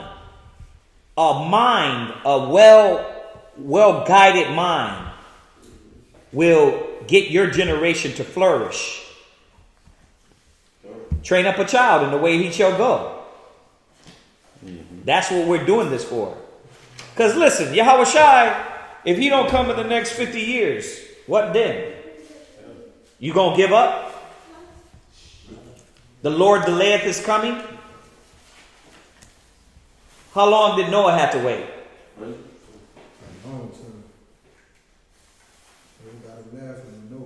Right? It was 400 when he started building the ark. 500 when he finished the ark. So that was just 100 years. 100 years just to work on it. Just in general, yeah. But he was still 500 years old. Yeah. So that whole, 100 years. Think about just 100 years having to deal with it. Yeah. Everybody just laughed. And everybody's doing what they're doing now, plus worse. They had to be like on chill out there for them to have only 8 souls live. Everybody must have been off the chain. I was going to say the whole 400 were, because you got that whole thing that led up to that pinnacle of the destruction. You're absolutely right. Not just 100 years. You still have 400 years of wickedness. Yeah, that was going on. That build up to all of that point for him to say, "Okay, I'm done with this. Yeah. I'm done with these people." Go ahead, finish this. Verse 13. Their seed shall remain forever. Right. And their glory shall not be blotted out. See, when it says their seed shall remain forever, I want y'all to understand this. From Adam, this is what the Most High promised. That the righteous seed will remain forever. Go ahead. Verse 14. All right. So, go from there. Go to Psalms 112 and 1. So, Psalms 112 and 1. What? What? Psalms chapter 112, verse 1. Praise ye the Lord. Blessed is the man that feared the Lord, that delighted greatly in his commandments. And that's what these men were. These men delighted in the commandments of the Most High. It didn't care. Noah didn't give a dang about anybody else but his family. And when I mean that, meaning that he wasn't worried about all the wickedness everybody else was doing and saying, man, I'm not doing what they're doing, so I must be doing something wrong. They're not doing what I'm doing. They're not joining me on what I'm doing, so, man, am I right? Go ahead. Verse 2, his seed shall be mighty upon earth. His what? His seed shall be mighty upon earth. And that's what the Most High is reminding us, that the seed of the righteous will endure. Go ahead. The generation of the upright shall be blessed. Right. Go from there. Go to Ecclesiastes 49 and verse 16. So let's talk about the seed of the righteous. The first one we're going to talk about is Seth. Because we know Abel died. Abel was murdered. Excuse me, sorry. I'm going to just take them home. No, I got you. No, we're going to be, we're finished at 9. Yeah, what time is it? It's 8:30. Oh, well, y'all might as well sit here. Come on. Yeah. So, but we're online. I know the kids got to get to sleep too. So, No. They can sit up and play the game all day. Bruh, you took the words out of my mouth. That's what I said. I say that all the time. Go ahead. We got 30 minutes. I'm going to get these out. So, the first one we're going to talk about is Seth. Okay? Ecclesiastes 49 verse 15. 49 verse 16. Sin and Seth. Okay, so that would be Shem. We're going to get back to him, but we're going to go from the order of the beginning. We're at Ecclesiastes 49 verse 16. Shem and Seth were in great honor among men. Right? And so was Adam above every living thing. So Adam was in honor, and we went over that before. I did a whole class on the power that Adam had, the kingship that Adam had, running the earth with wisdom, knowledge, and understanding. But he was a righteous man. I'm going to say it again. I know y'all thinking like, well, Adam sinned. Con, you sinned. David sinned. Solomon sinned. Moses messed. Moses, think about it. Damn it. All he did was, not all he did, but that's a big thing, taking the glory from the Most High.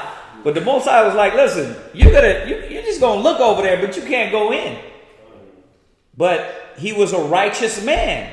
So don't get it twisted. We can't think that because David sinned, you know what I mean? Solomon sinned too.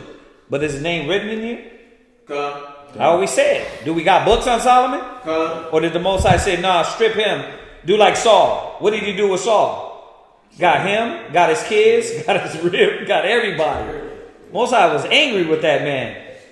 Solomon, we still read the Songs of Solomon. We still read Ecclesiastes. We still read the wisdom of Solomon. Right? So he wasn't perfect. No man was Yahweh Shai. So going back to Adam, he was a righteous man. He was as perfect as you gonna get. Did he do the ultimate mess up? Come. Yes, he did. Yes, he did the ultimate mess up. But then again, who doesn't? What man have not? So let's think about these things. Adam was chosen of the Most High, and through his line, he had Cain, Abel, and Seth. Cain killed Abel. Cain was wicked as hell. Seth came about. So read the scripture again. Verse 6, Ecclesiastes chapter 49, verse 16. Shem and Seth were in great honor among men. And so was Adam above every living thing in the creation. So there you go. Go from there. Go to Genesis 5 and 1. So just to talk about Seth, Adam. You see, you don't even mention Cain. He's the wicked example. He's what not to do.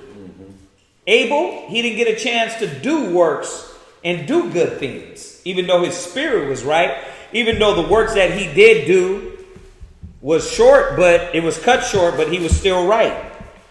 Genesis 5 and 1. Genesis chapter 5 verse 1. This is the book of the generations of Adam. In the day that God created man, in the likeness of God made he him. Right. Male and female created he them. Go ahead. And blessed them. And called their name Adam. Right, the Adamites. Go ahead. In the day when they were created. And Adam lived 130 years. And begat his son in his own likeness. After his image. And called his name Seth. You see that? So Seth was a righteous man. After his likeness. Who was teaching the word? Who was teaching the commandments? Who was following the laws? Adam, Seth. Right. You see that? We know where Cain went, so we ain't got to talk about that guy. That's a whole nother class. Go ahead. Right, so what verse you at? Verse 3. Go ahead. And Adam lived 130 years. And begat his son in his own likeness after his image and called his name Seth. Right. Go to Genesis 4, verse 26. So that's why Seth's name is written. When it said, let us praise famous men, Seth was a righteous man. And during his time, he would carry on the legacy of his father in righteousness and do the will of the Most High. That's why I went to that Psalms for you. The Psalms where it said, where was that Psalms at? Psalms 112. It says, praise ye the Lord. Blessed is the man that feareth the Lord and delighteth greatly in his commandments. His seed shall be mighty upon the earth. right? God. So the Most High left that righteous man. Go ahead. Genesis chapter 4, verse 26. And to Seth, to him also there was born a son, and he called his name Enos. Then began men to call upon the name of the Lord. Then began men to what? Call upon the name of the Lord. Why? Why? Because they had righteous teachers. They had a righteous father. Seth taught Enos, and Enos was doing what? Where he was taught to do from his father. There you go. Who was taught by Adam. He was taught by, exactly. It was a righteous line. This is what the Most High did. It wasn't just that, the Hebrew Israelites. The Hebrew Israelites, brother, before the Hebrew Israelites, these men were doing the will of the Most High and spreading the gospel. That's why he said to Moses, listen, I can raise up stones to worship me. Yeah. He said, move aside. I'm going to kill these niggas. I can raise up a greater. He said, I'm going to make you a great people unto me. That's what he told Moses. Levites. I'm going to do it. Yeah, now, I'm saying that's how he like, I'm going to do it. And imagine if Moses was a egotistic, prideful nigga like these days. Moses would have been like, yeah, you right, Yahweh. Get rid of these niggas because I'm the home of the truth. Nah. Moses said he was the meekest man on earth. Well, the scriptures say Moses was the meekest man on earth. So he didn't do that. Read that part again, 426. Then began men to call upon the name of the Lord. Right. Then began men to call on the name of the Lord. So this is that line. Children being taught. This is what you do when you teach your kids the commandments, the laws. This is what you do when you're there with them and showing them the truth, the knowledge, the wisdom, the understanding. So yeah, like me and Aish were talking about, me and Zion was talking about the same thing. It starts with your household. If a man can't take care of his own house, how could he take care of the house of the Lord? So all these attributes and everything you're going to be needing for the sanctuary, you got to learn them at home. If you're not patient with your rib, how could you be patient with another brother? If you're not able to teach your children and juggle between your rib and your kids, especially us Israelites, we like to have a lot, right? Right. You want to have all those damn kids, well then you got to have patience, long-suffering, kindness, gentleness, meekness, right? And that got to deal the same thing with your rib. Why she's losing it. And she got to be what? Patient, kind, meek. And your household got to be in order. And then you're going to bring that to the body, to the church. You see that? This is that righteous line, man. Go ahead. Where you at? No, go from there. Go to Genesis 5, verse 18. Genesis chapter 5, verse 18. Genesis 5 and 18. Go ahead. And Jared lived 162 years. And he begot Enoch. He begot who? Enoch. So you're talking about a line of righteous men. See, a seed of righteous men. Enoch. There's no coincidences with the Most High, man. It's a beautiful thing. How the Most High preserved the righteous in the womb. Go ahead. And Jared lived after he begot Enoch 800 years. And begot sons and daughters. Go ahead. And all the days of Jared were 962 years. And he died. Right. And Enoch lived 65 years. And begot Methuselah. Right. So Enoch. Go to Hebrews 11 and 5. Now we know about Enoch. Enoch. You see how Enos was the man teaching, right? During his time. Because when it says begin to know the Lord, meant they were teaching the word of the Most High. They were teaching the gospel, right? Now, where's this gospel? Was it written? No, it wasn't written down. This was something they were learning. It was verbal. You get all those Egyptologists and people like, the Quran is verbal. You know what I mean? It's an oral tradition. So what? That's what all traditions were back in the ancient times. It doesn't matter that, it was an oral tradition. That's nothing new. Actually, it was a way of life, if you think about it. Yeah. It wasn't right now, it was a way of life. You had to live it to actually understand what was going on. To be able to speak it. Right. If you wasn't raised in it, you didn't know what was going on. You didn't. You had to be the high elite righteous. Right? That nation and that tribe, too. Yeah. You had to be a part of that nation and tribe, and everybody else outside of that, as you see, were separated, and for some reason, their spirit wasn't right. Yep. You know what I mean? But the Most High preserved this line. He preserved that line too. He kept them away from all of that. Go ahead. Hebrews 11:5. Hebrews chapter 11, verse 5. By faith, Enoch was translated that he should not see death. Right. So Enoch was a faithful man. Enoch was a faithful man. Brother, I heard somebody say Enoch wasn't translated. Bro, the scripture say he was translated. You got brothers trying to overthink the thinking. Read it again. It says it there. Read it. By faith Enoch was translated that he should not see death. Enoch was translated that he would not see death. So Enoch didn't die like me and you. Right? Now, is this Enoch the Enoch that you got in that book? No. Nah, it's a different Enoch. What you're reading is a whole different thing than the Enoch of the Bible. So don't get it twisted. Go ahead. And was not found. And go ahead. Because God had translated him. Before his translation, he had go ahead. For before his translation, he had this testimony that he pleased God. Right. So the Most High was always looking out for the earth. Right? Who shall stand for me against the workers of iniquity? I'm going to look out for the world by putting a righteous man in it. Because if I let the wicked rule the earth, it's over with. Go ahead. But without faith, it is impossible to please him. Right. So go from there. Go to Jude 1 verse 14. So Enoch. But think about how many men.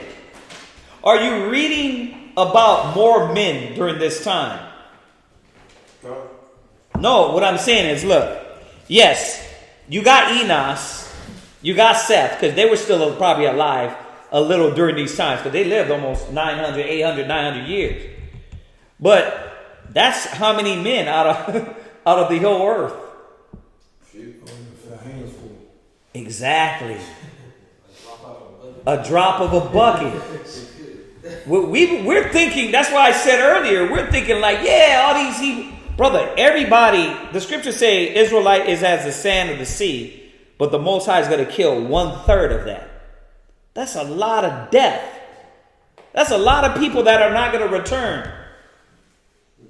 Billions are going to die. We talk about that all the time as a drop to a wave. Go ahead. Come on. Jude 1 and 14. Go ahead. And Enoch also, the seventh from Adam, prophesied of these, saying, Behold, the Lord cometh with 10,000s of his saints. He prophesied of Yahweh Shai. The Lord is Yahweh Shai. Your Lord is Yahweh Shai. Who they ignorantly call Jesus Christ. So don't get it twisted. Yahweh Shai was spoken about all the way back during the time of Enoch. So, because the Most High had to have men there to preach. Now, another thing where you can kind of be like, oh, wow. He was talking about that during the time of Enoch. How many thousands of years ago was that? Saying Yahweh Shai be back. So, yeah, no man knoweth. No, that was before time started. Huh? That was before they started counting time. Enoch was very, very good point. Very good point. But then when you look at it, who did you learn it from? But you get my point though, right? I'm saying like how far back. But you made a good point itself also.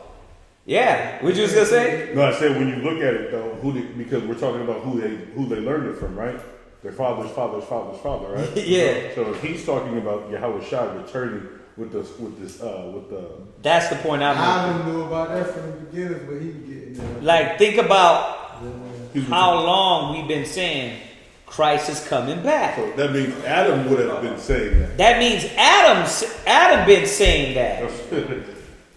So when people get in this mode, yeah, y'all been saying that from the beginning. We know that. But he also said that it was going to flood in the beginning, and guess what? It happened. So the things that the prophets knew, the righteous knew, they stood faithful to these things, and this oral tradition became written, and it's known through the prophets now. We're going to stay faithful until Yahushua comes back. And guess what? It might not be in your lifetime. But your seed, if you teach them, if you put this knowledge in them, they're going to be saying the same thing.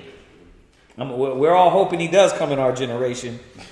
But man, I know this. I'm getting old. I was a young man at once. Right? You remember when you was 15, 20? That went like this. Being in the truth. I remember when we were saying Christ, that we thought, brothers thought Christ was going to be back in the year 2000. That got shut down quick. They got shut down 20 years ago. I was laughing at everybody, man. Everybody house stacked full of water, food. Right, because they thought the Y2K was going to happen in the year 2000.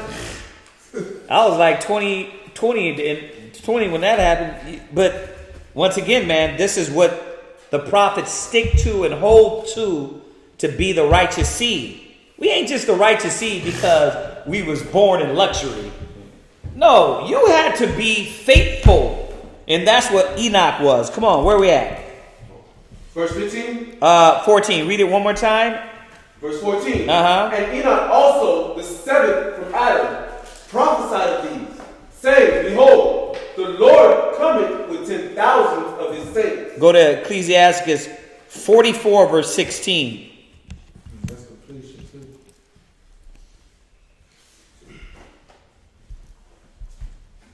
Ecclesiastes chapter 44, verse 16. Chapter 44, verse 16. Since we're talking about Enoch, talked about Seth, talk about Enoch. Go ahead. Enoch pleased the Lord. And was translated. Right. Being an example of repentance to all generations. Check that out. He was an example. That means that he was a preacher. Enoch was teaching. Seth was teaching. Enos was teaching. I know you don't get that mixed up. Enoch, Seth. A righteous line. Okay? Go from there. Go to Genesis 5:28. Genesis 5, verse 28. Genesis chapter 5 and verse 28.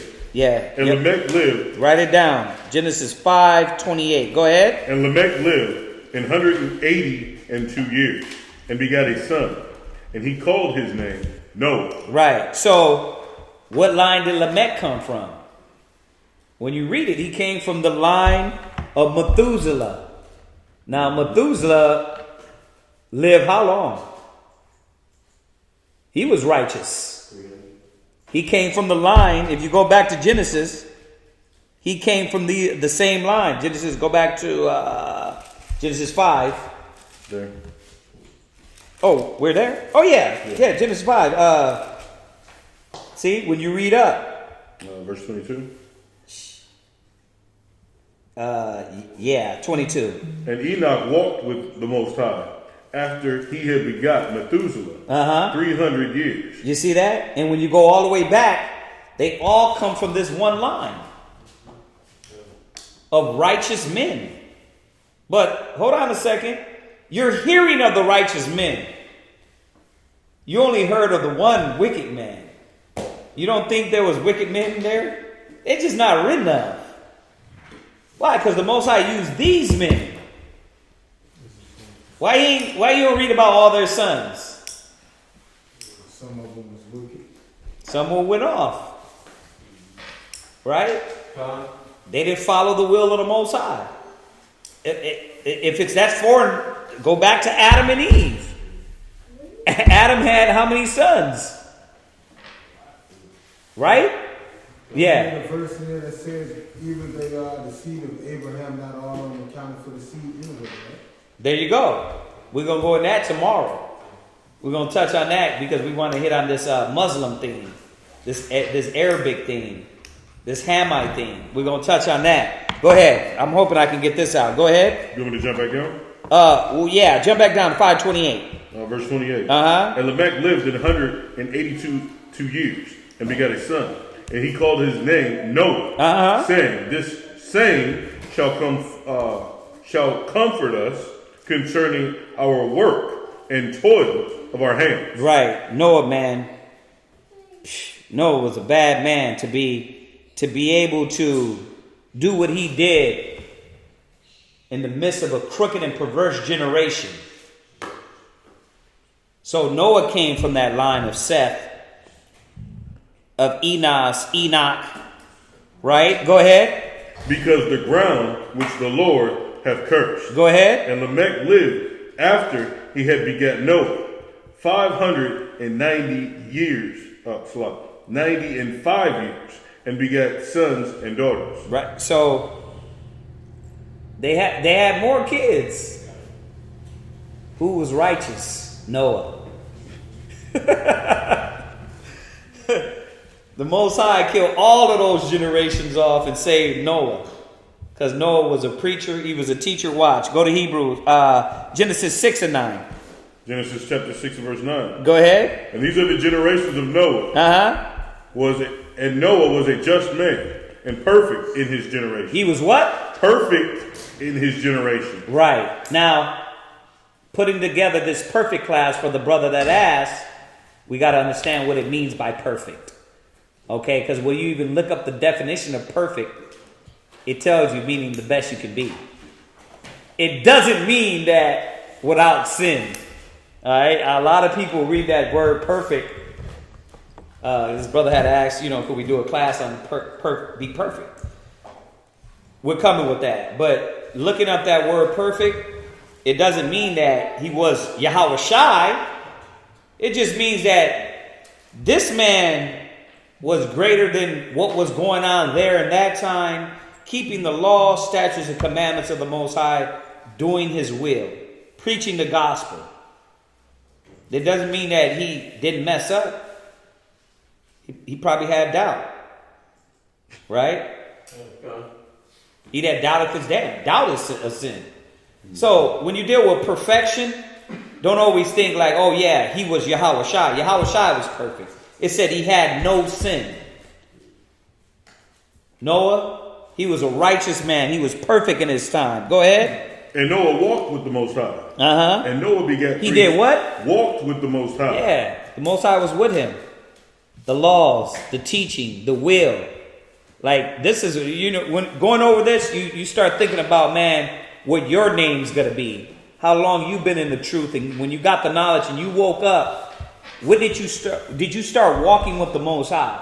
That's why you got to sit down and meditate and ask yourself, man, since I've gotten the knowledge, what have I been doing? Scriptures say examine yourself, whether you be in the faith. You got to ask yourself, what have you been doing? What works? What deeds? What actions? Right? Where? Go from there. Go to Hebrews 11 verse 7. Talking about Noah. Hebrews chapter 11 verse 7. Go ahead. By faith, Noah, being warned of God of things not seen as yet, moved with fear. Right. He moved with what? With fear. That's another topic we're going to talk about. Man, he moved with respect to the will of the Most High. Noah didn't have to see. The Jews require a sign. Right? Yahweh Shai says, blessed is he that hasn't seen and believes. So the wicked and cursed generation desires a sign. Yeah. God. What's that? That perfect thing, it just hit me and it just crossed my mind. You write about him being perfect in his time, because for a man to be able to go through what he's going through, living in the times that he was living, for him to be able to abide by the law, statutes, and commandments, that's pretty much what made him perfect. Pretty much made him perfect. He was the Most High is like, the brother was righteous, right? And you see that all through the Bible, but you see men make mistakes. So, but his goal, his direction was geared to pleasing the Most High. Not himself, not his own will, not his own desire, but doing the will of the Most High. Read that, come on. Prepared an ark to the saving of his house. By the which he condemned the world. Right, he what? Condemned the world. Oh man, the Most High used one man to condemn the whole world. That's scary. All that was on his back, and for him to hold that together in his mind, to say, wait a minute, only my family is going to live? That's a whole nother topic, right? Go ahead. And became heir of the righteousness which is by faith. Yeah, he was an example of faith during his time. Go from there, go to 2 Peter 2 and 5. Let's get out, we're just going to get out Noah, and then I'll finish the rest tomorrow going into the other topic. Go ahead. 2 Peter 2 verse 5. Chapter 2 verse 5. And spared not the old world, but saved Noah, the eighth person. Read. A preacher of righteousness. Wait. He was just sitting around building the ark. He was a what? A preacher of righteousness. You sure? He wasn't just, brother, I'm doing my own thing, me and my family. No, he was building the ark. He was teaching and warning the people. Think about it. The Most High ain't just going to destroy everything. He always does what? He sends out the warning. Preachers. Hey, listen. Y'all stop this. This is wicked. This is off. Right? But it tells you, as in the days of Noah, they were what? Partying, dancing, giving in marriage. Nigga, you crazy. What is that you building out there? You building that where? There's going to be rain? Okay, brother. You keep doing that. And that's how they look at us, right? Y'all doing what? Y'all funny. Look at how y'all dress. What is that? What are y'all doing? No Christmas? They look at us like we're insane because we don't got a Christmas tree. No Christmas? For real? But we're abiding by the faith. We know what the laws, statutes, commandments say. We know what the will of the Most High is. Go ahead. Bringing in the flood upon the world of the ungodly. Go from there. Ecclesiastes 44. Ecclesiastes 44 and 17. Come. Ecclesiastes chapter 44 verse 17. Go ahead. Noah was found perfect and righteous in the time of wrath. He was taken in exchange for the world. Damn. That's beautiful, man. That's beautiful. Go ahead. Therefore was he left as a remnant unto the earth when the flood came. Right. Go to 2nd Esdras 9 and 13, and that's the last one. We're going to touch on Shem, because he was mentioned. Right? We're going to go into Shem, and then after Shem, of course, we got to touch on Abraham.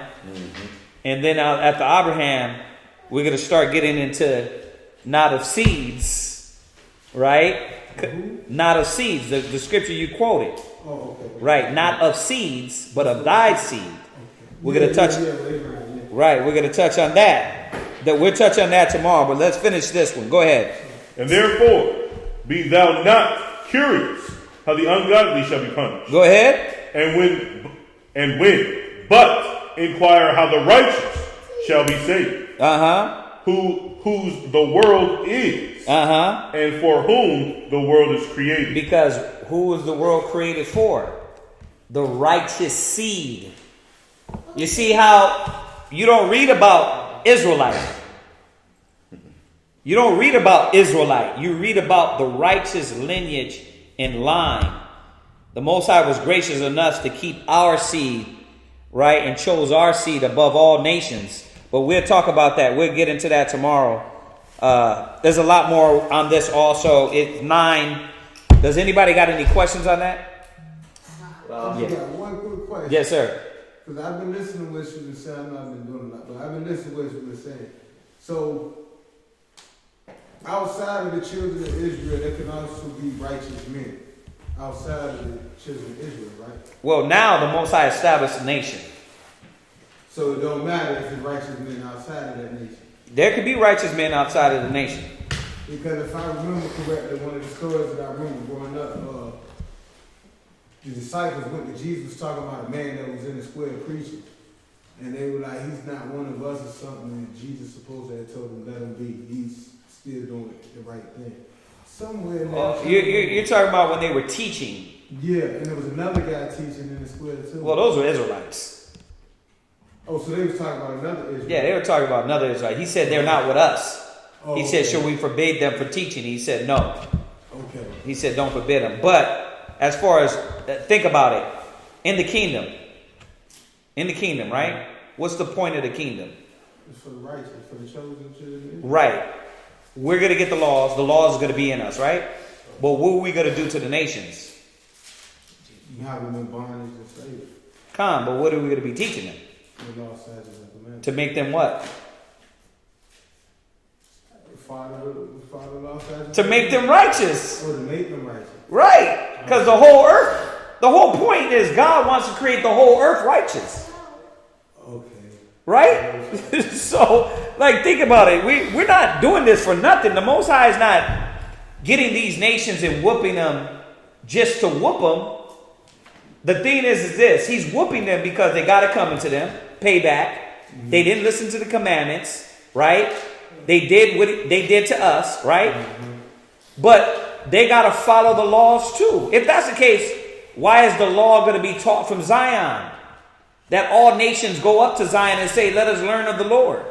So all the nations are going to get right. The thing is that they're not going to get right off a hand. Yeah, you got it. We're going to have to get them right. You know what I mean? They're going to buck. They're not going to get, all of them ain't going to come in and be like, you know what? Yes, my black God, my Lord is black. They're going to have to be whooped into that. So same way we got spanked, they're going to get spanked. But worse than what we got. But worse. Yes. Yes, sir. Our favorite chapters, right? Isaiah 14, right? Isaiah 60, right? Isaiah 2. Isaiah 14, Isaiah 60, Isaiah 2. Those are our favorite chapters to remind us there is, then you can go back to Psalms. What is about the vengeance on the nations, all that, man. So nothing online. Okay, well, y'all know the deal. Tomorrow we'll be here same time for the Shabbat. Brothers and sisters, the water for tuning in. If you got a question, we'll come back tomorrow. We'll answer it. All right. Other than that, everybody here, let's say shalom to them. Shalom. We'll see y'all tomorrow. All right, Shabbat. And we're just going to say some quick prayers and get out of here.